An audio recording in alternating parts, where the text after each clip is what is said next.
ज्यांना तिकडे जायचंय त्यांनी जरूर जावं। पहिल्या रांगेतील अनेक जण तिकडे हारगुच्छ देऊन आले। राष्ट्रवादी काँग्रेसच्या बैठकीत आक्रमक होत जयंत पाटलांचा प्रमुख पदाधिकाऱ्यांवर रोख।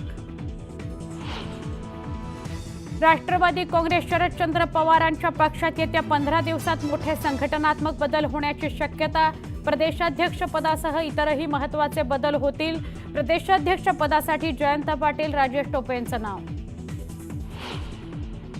पक्षाच्या बैठकीत शरद पवारांकडून संघाचं कौतुक केल्याची सूत्रांची माहिती। निवडणूक प्रचारात संघाने केलेल्या कामगिरीचं कौतुक। नवी दिल्लीमध्ये अजित पवारांनी घेतली केंद्रीय गृहमंत्री अमित शहांची भेट। बैठकीत राज्यातील सद्यस्थितीसोबतच धनंजय मुंडेंबाबत चर्चा झाल्याची सूत्रांची माहिती।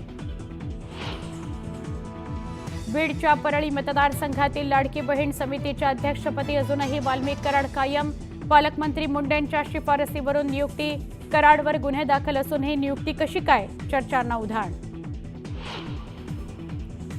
बीडमधील सरपंच संतोष देशमुख यांच्या हत्येला 1 महिना पूर्ण। हत्येच्या निषेधार्थ आज पैठणमध्ये मोर्चा।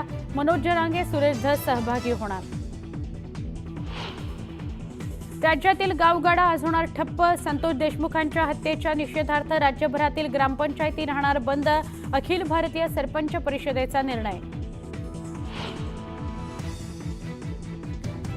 लाडकी बहीण योजनेकरता पैसे आहेत, मग जजचं वेतन देण्याकरता पैसे का नाहीत? सुप्रीम कोर्टानं राज्य सरकारांना फटकारलं। अर्ध्या नागपुरात उद्या पाणीपुरवठा बंद। कन्हान जलशुद्धीकरणाच्या शटडाऊनमुळे निम्म्या शहराच्या पाणीपुरवठ्यावर परिणाम। मेट्रो 3 या भुयारी मेट्रोच्या प्रवासी संख्येत मोठी घसरण। महिन्याभरात दैनंदिन प्रवासी संख्या 10,000पर्यंत घसरल्याची माहिती। तिरुपती मंदिरात दर्शनाकरता टोकन घेताना भाविकांमध्ये चेंगराचेंगरीत 6 भाविकांचा मृत्यू, अनेक जण जखमी।